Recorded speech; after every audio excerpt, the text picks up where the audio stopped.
আমরা দোয়া করি আল্লাহ পাক আমাদের সবাইকে রমজান মাস পর্যন্ত পৌঁছে দিন এবং রমজান মাসে বেশি বেশি আমল করার তৌফিক এনায়েত করুন, আমিন।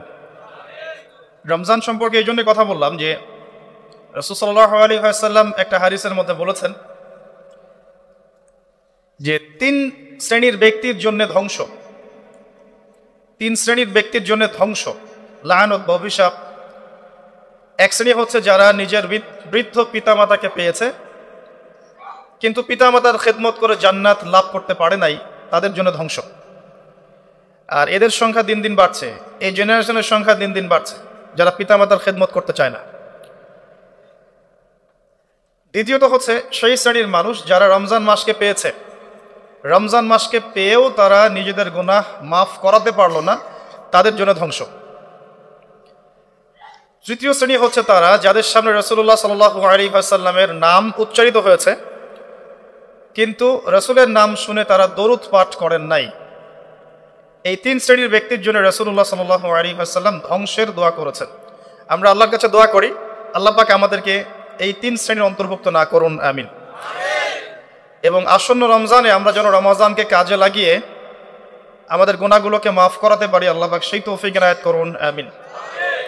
আমাদের যারা পিতামাতা বেঁচে আছে যাদের, তারা যেন পিতামাতাকে বোঝা মনে না করি, বরং জান্নাতে যাওয়ার মাধ্যম মনে করে তাদের সেবা যত্ন করার মানসিকতা তৈরি করি, আল্লাহ পাক তৌফিক এনায়েত করুন, আমিন।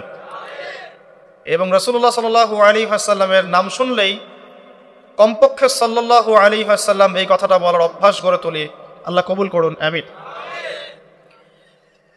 রমজানকে কাজে লাগানোর জন্যে আগে থেকেই প্রস্তুতির প্রয়োজন আছে।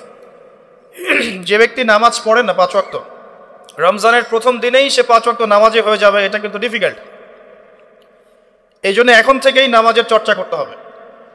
রমজানে কয়েকটা কাজ খুব বেশি বেশি গুরুত্ব দিয়ে করবেন। 1 নাম্বার, জামাতের সাথে 5 ওয়াক্ত সালাত পারা যাবে ইনশাআল্লাহ। 2 নাম্বার, নিজের মালের যাকাত দিয়ে দিবেন। এটা কি ব্যবসায়িক সমিতির উদ্যোগে প্রোগ্রাম?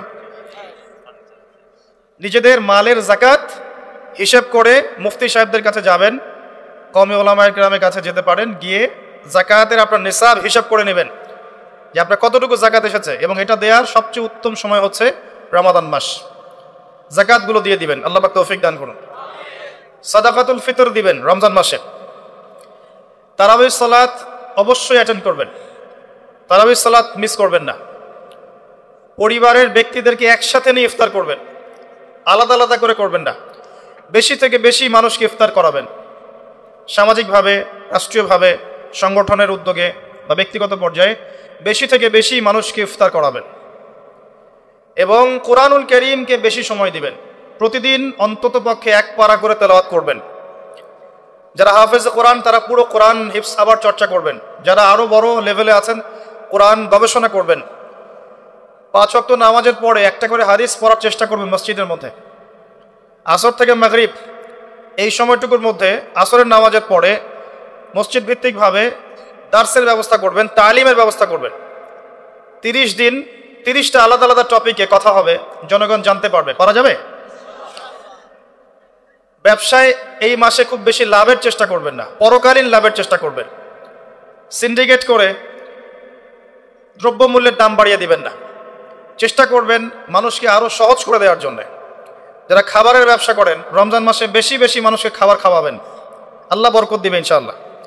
কাপড়ের ব্যবসা করেন, বেশি থেকে বেশি মানুষকে কাপড় দান করবেন রমজান মাসে। রমজানে মুসলিমদের নিত্য প্রয়োজনীয় যে দ্রব্যগুলো আছে এগুলো যারা বিক্রি করেন তাদের প্রতি অনুরোধ থাকবে যে কৃত্রিম সংকট সৃষ্টি করে দাম বাড়াবেন না, বরং মানুষের জন্য সহজ করে দিবেন, আল্লাহ আপনার রিজিকে বরকত দেবে ইনশাআল্লাহ। বিশ্বের প্রায় প্রতিটা মুসলিম কান্ট্রিতেই রমজান মাসে দ্রব্যমূল্যের দাম নিয়ন্ত্রণে থাকে, কমে যায়, ইল্লাল বাংলাদেশ ছাড়া। কিন্তু আমরাই 90% মুসলিমের দেশ। এই মাস লাভের মাস, পরকালীন লাভের মাস, দুনিয়ার লাভের মাস নয়। বরং রমজান আসার আগেই পুরো মাসের বাজার এবং ঈদের শপিং করে ফেলে দিবেন।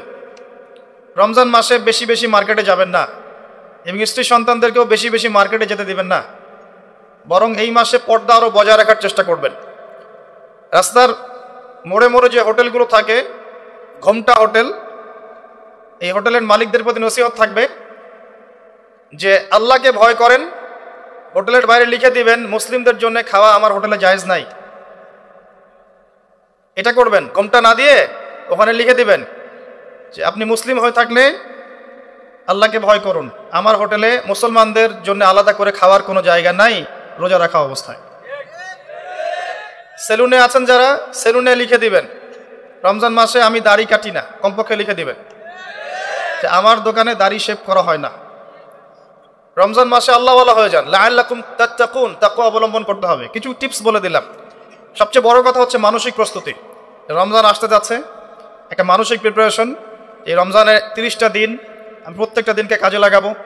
প্রতিটা দিন আমি কোরআনের কিছু অংশ পড়বো, হাদিস কিছু পড়বো, দুটা কথা মানুষকে দাওয়াত দিব, ইফতার করাবো মানুষকে, সাধ্যমতো দান সাদাকা করবো, তারাবির সালাতে হাজির হব, কোরআন খতম দিব। এই কাজগুলো করতে কি সরকার বাধা দিবে? প্রশাসন বাধা দিবে? এগুলো আমাদের হাতে আছে। আল্লাহ পাক আমাদের সবাইকে তৌফিক এনায়েত করুন, আমিন।